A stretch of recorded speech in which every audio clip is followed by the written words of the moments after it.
Querido Senhor, obrigado que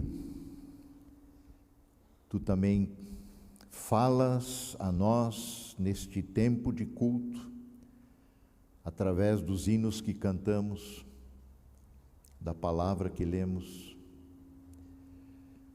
através do silenciar, do orar, também através da Tua palavra, que queremos abrir nessa noite.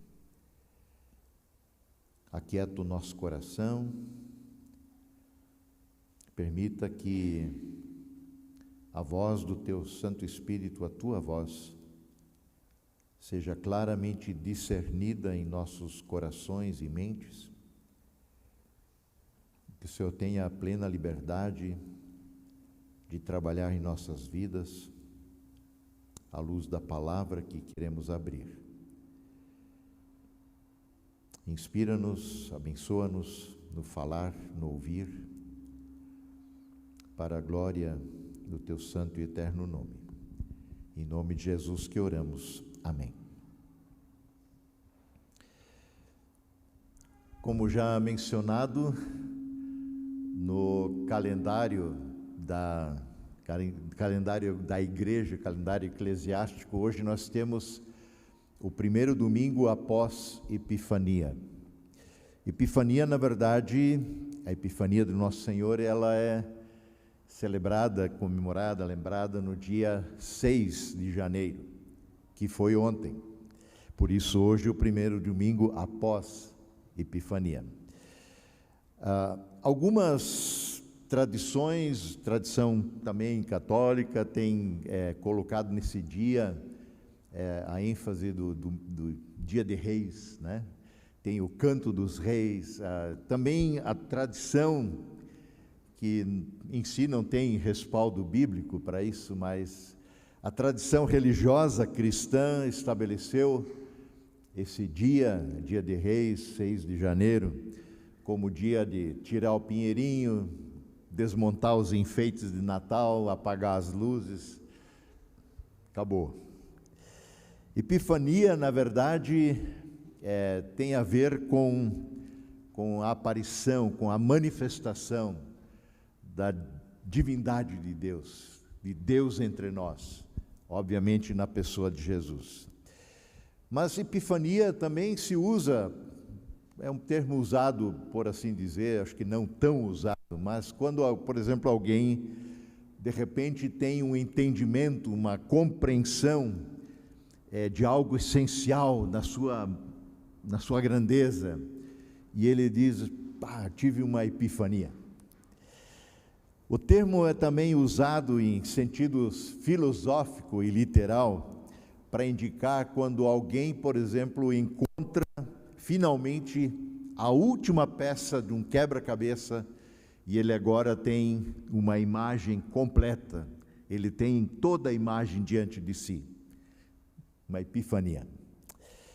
No cristianismo ocidental, esta festa primariamente celebra a visita dos magos do Oriente, na perspectiva de que essa manifestação de Deus, na pessoa de Jesus que nasce em Belém, também alcança os gentios.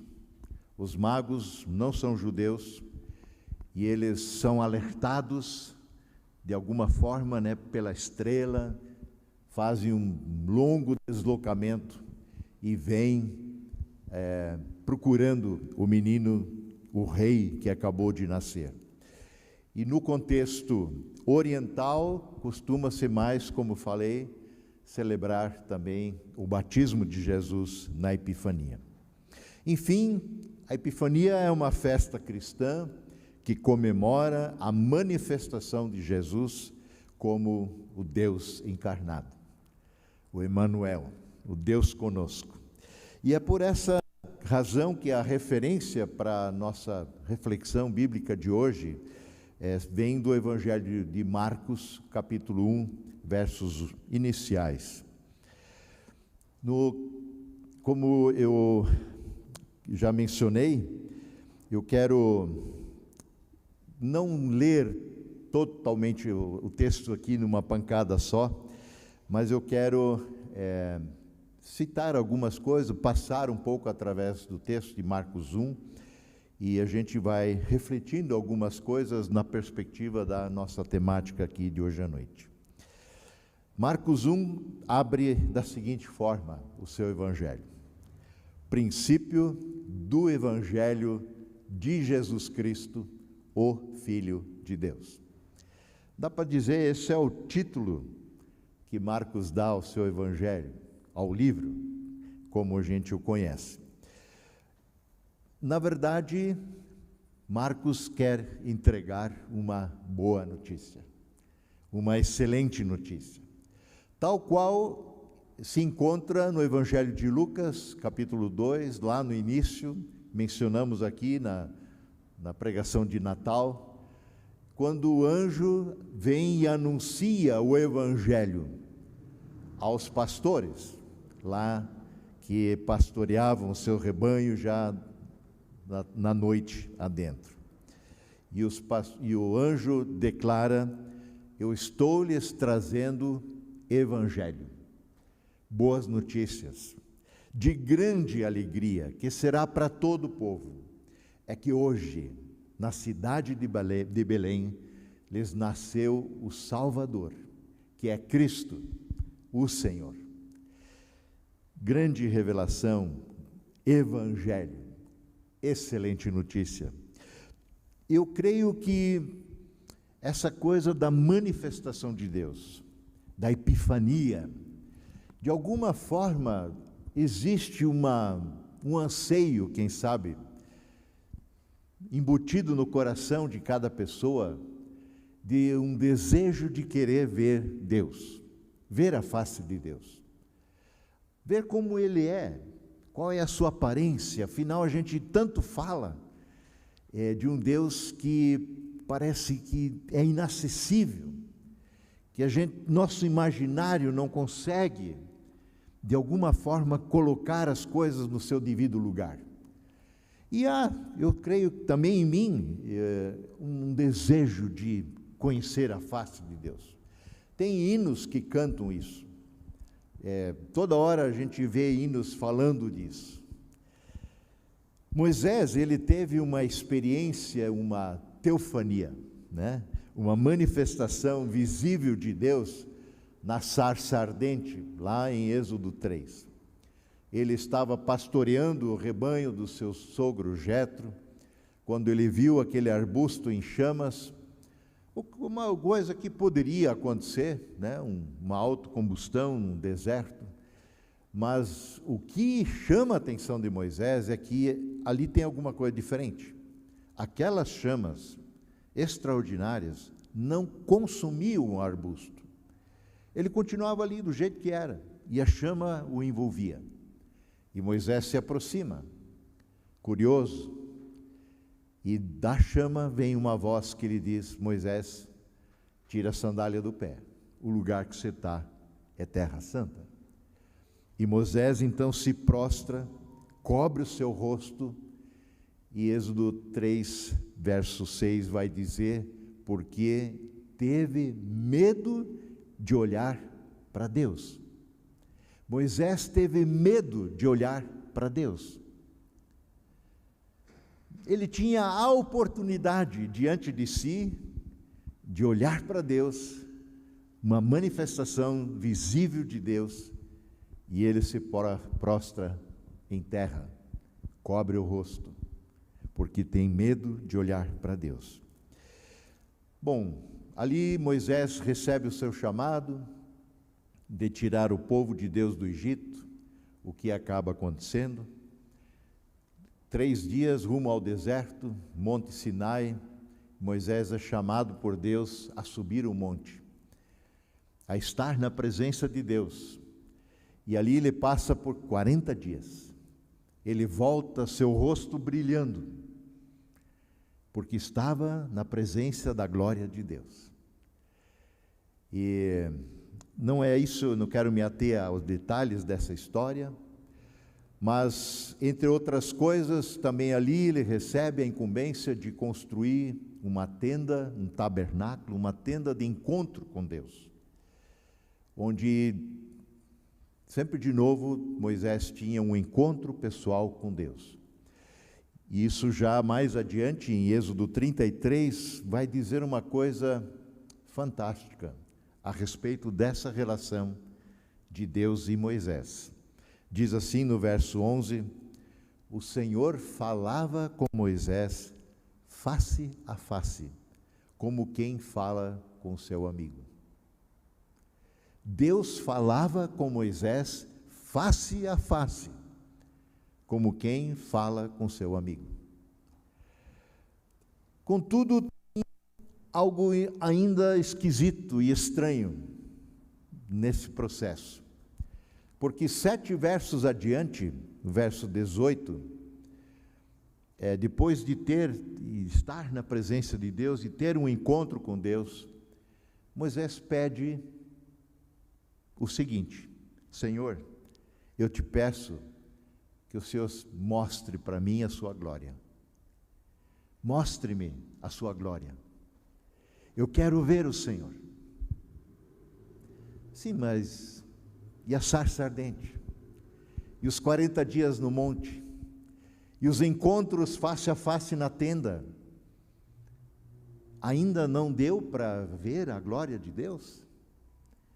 Moisés deseja ver a glória de Deus. E Deus responde a ele no verso 19 seguintes. Eu estou trazendo isso exatamente na perspectiva da revelação, da epifania, da revelação de Deus. E eu gostaria que você ouvisse com muita atenção o relato que vem a seguir em resposta ao pedido de Moisés. Diante de você, diz o Senhor, eu farei passar toda a minha bondade. Interessante, isso aparece mais vezes. Deus vai passar diante de Moisés. Vai fazer um desfile de bondade diante dele.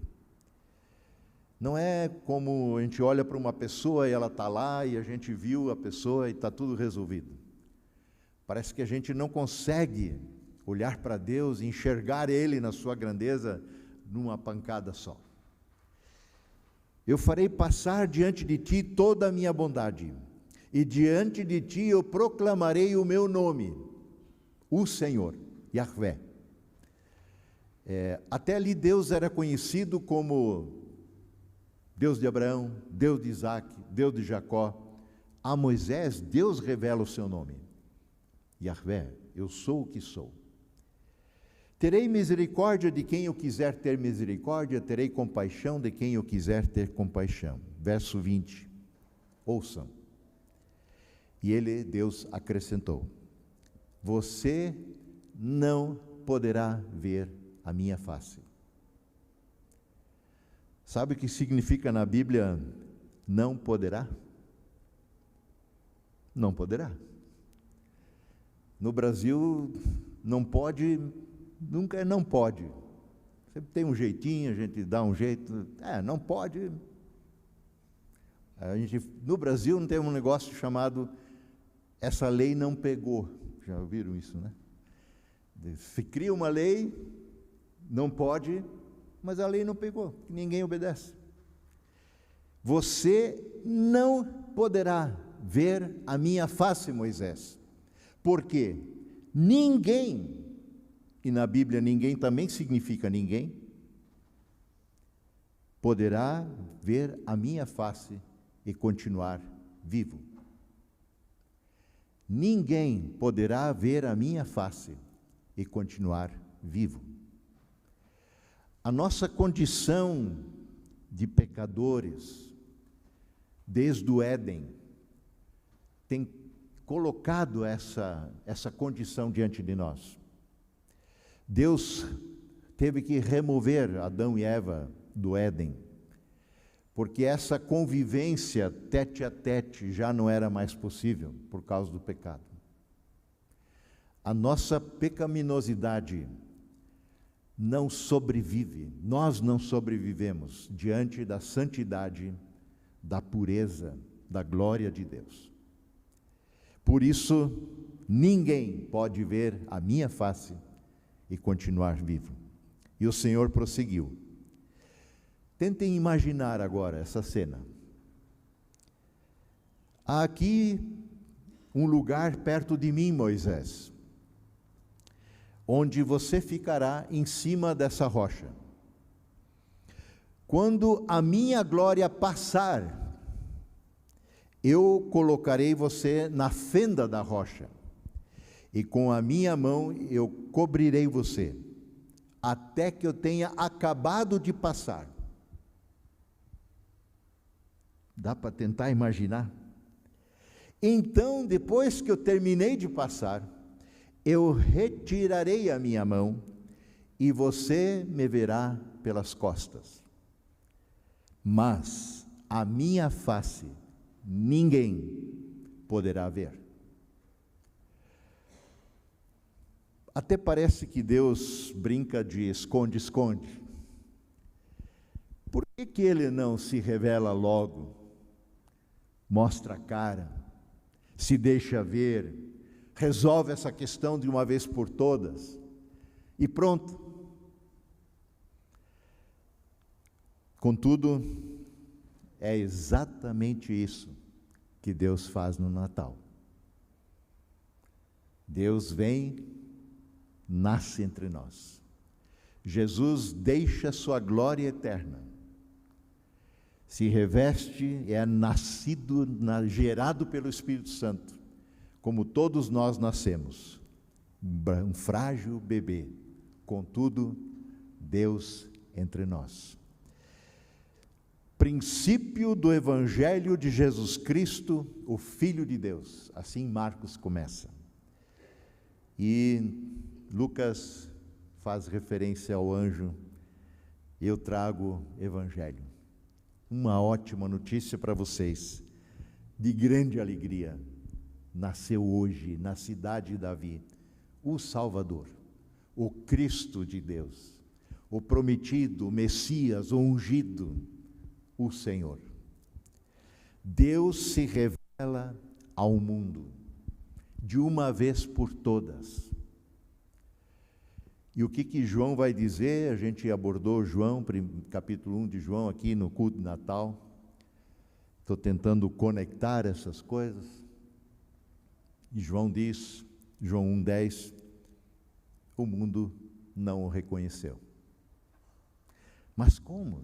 Num bebezinho reconhecer este Deus tão extraordinário que se manifesta numa chama que não consome o arbusto?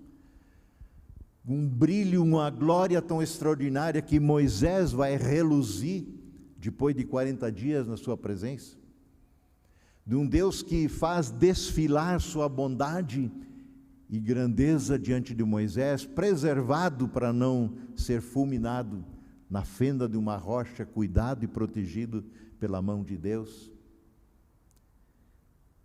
Ele nasce como um bebê, como você e eu. E o mundo não o reconheceu. João vai dizer um pouco mais sério isso. O verso seguinte, João 1,11. Ele veio para o que era seu, mas os seus não o receberam. Não o receberam. E então, o que Marcos está colocando aqui na abertura do seu livro, o Evangelho de Jesus Cristo, ele não está fazendo aqui uma referência ao seu livro, mas à mensagem. A mensagem desse livro é o próprio Cristo. Ele é a boa nova de salvação vinda de Deus na nossa direção. Esse Evangelho precisa ser proclamado a plenos pulmões, mundo afora. É uma ótima notícia, de grande alegria para todo o povo, para todas as nações, para todas as pessoas, para você e para mim. Deus se fez gente, despiu-se da sua glória, e se tornou acessível. Agora nós podemos olhar para a glória de Deus, podemos olhar nos olhos de Deus, sem medo, sem restrições, sem impedimento, mas com fé, com ousadia, podemos nos aproximar. O véu foi rasgado, porque Ele veio para nos reconciliar consigo mesmo. Sim, Ele veio para o que era seu, e os seus não receberam, diz João. Mas João acrescenta no verso 12 o seguinte: contudo, aos que o receberam, a Cristo, aos que creram em seu nome, no nome de Cristo, deu-lhes o direito de serem feitos filhos de Deus. Epifania, a revelação de Deus em Jesus Cristo, de alguma forma demanda assim de nós uma atitude de arrependimento, porque quando a luz de Deus alcança os porões do nosso coração, todo terror, toda imundícia é denunciada, é exposta. E ainda assim, esse brilho de Deus pela sua palavra, pelo seu Espírito, pela sua presença, que manifesta quem realmente somos, Ele nos aceita, reconciliando-nos consigo por meio de Jesus e sua obra na cruz. Quando temos um encontro com este Deus vivo, revelado em Cristo, todo encontro com Deus nos impacta de maneira que a gente se prostra, como Moisés fez. Não é à toa que Moisés coloca seu rosto no chão, porque tudo quem ele é fica ali exposto, e ele está diante de alguém puro, santo. Os pastores, anunciado a eles o nascimento do Filho de Deus, disseram: vamos a Belém e ver os acontecimentos.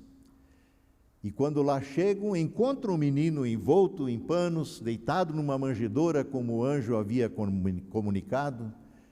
E o que eles fazem? Se prostram diante do menino.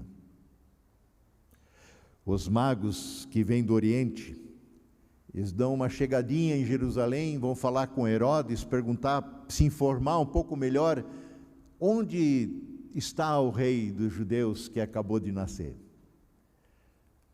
E eles dizem: porque nós viemos adorá-lo. Eles estão diante do rei Herodes, mas não se prostram diante de Herodes. Eles têm uma interlocução com eles. Quando chegam em Belém, diante do menino, os magos se prostram. Simeão, a quem o Espírito Santo tinha comunicado, revelado que ele não morreria antes de ver a salvação de Deus, quando há 8 dias de idade, levado ao templo pelos pais, José e Maria, para ser apresentado ao Senhor, oferecer o sacrifício demandado pela lei, uma rolinha, um pombinho.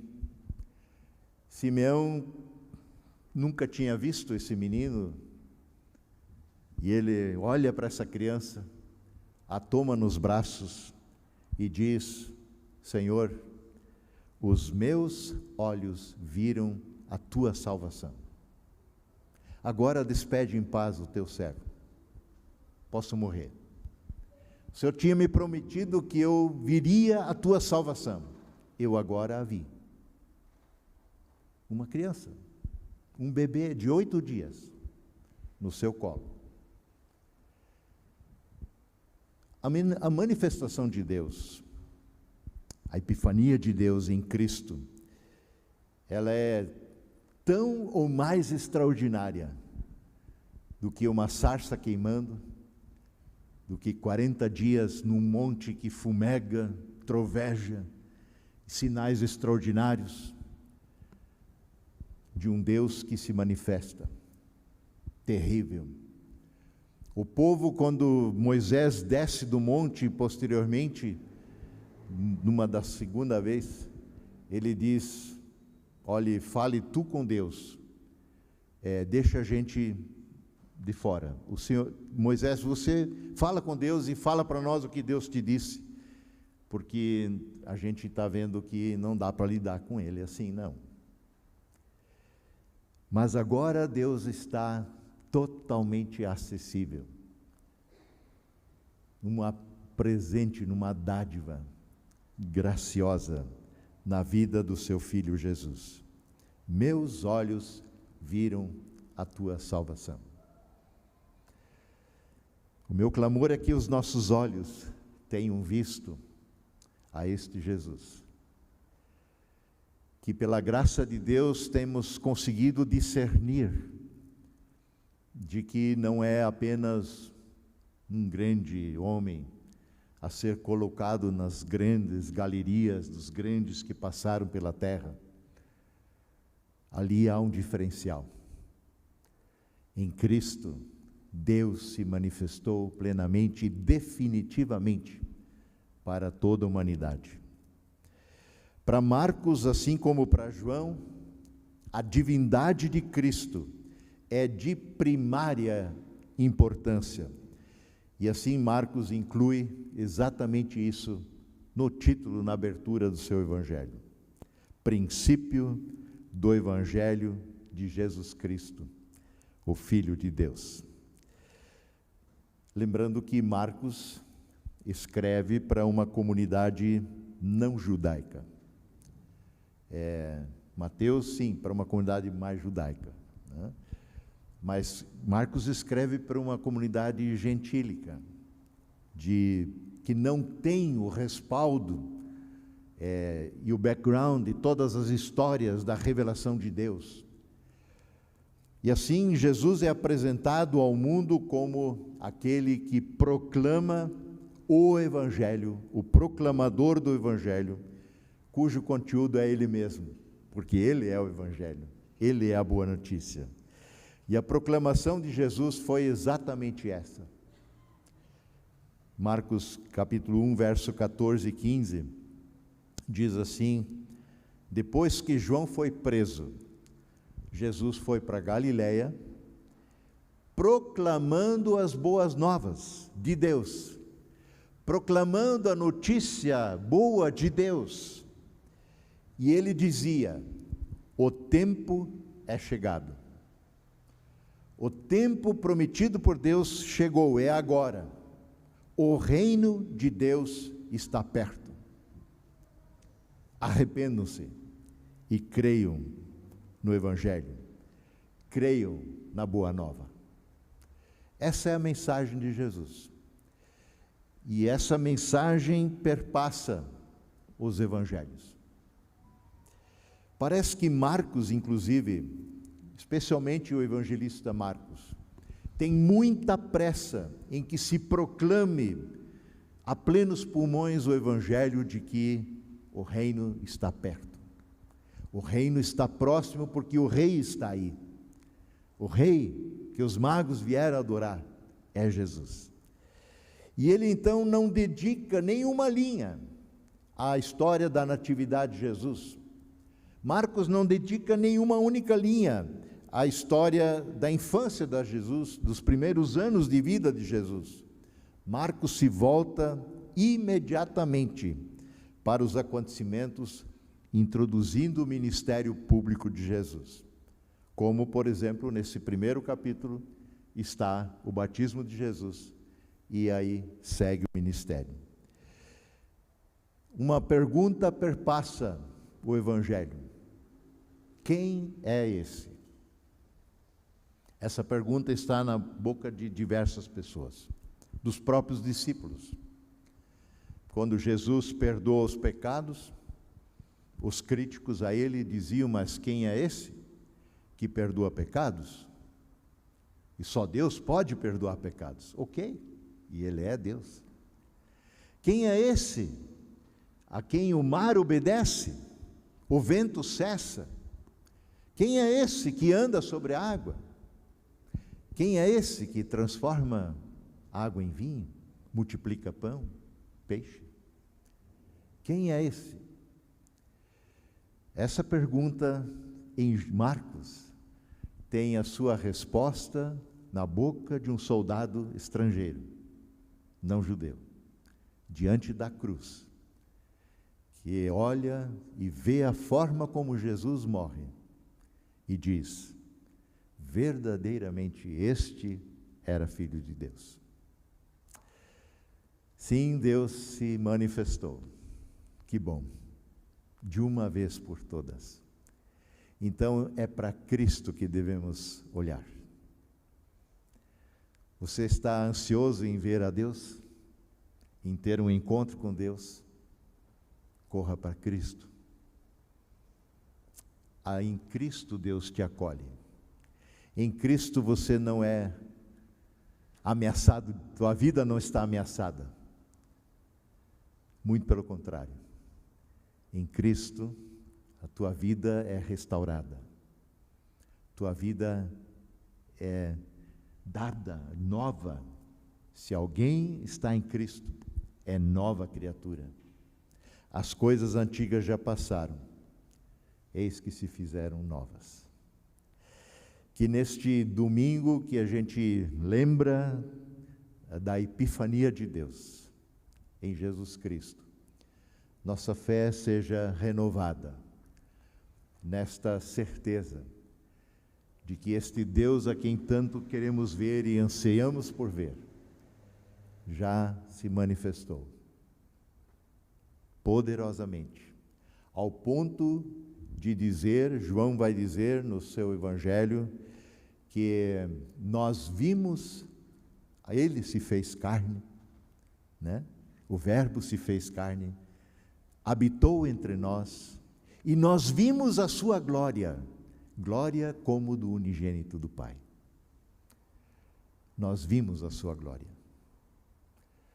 E é esse Senhor que nós também queremos continuar servindo, adorando, seguindo neste novo ano, 2024.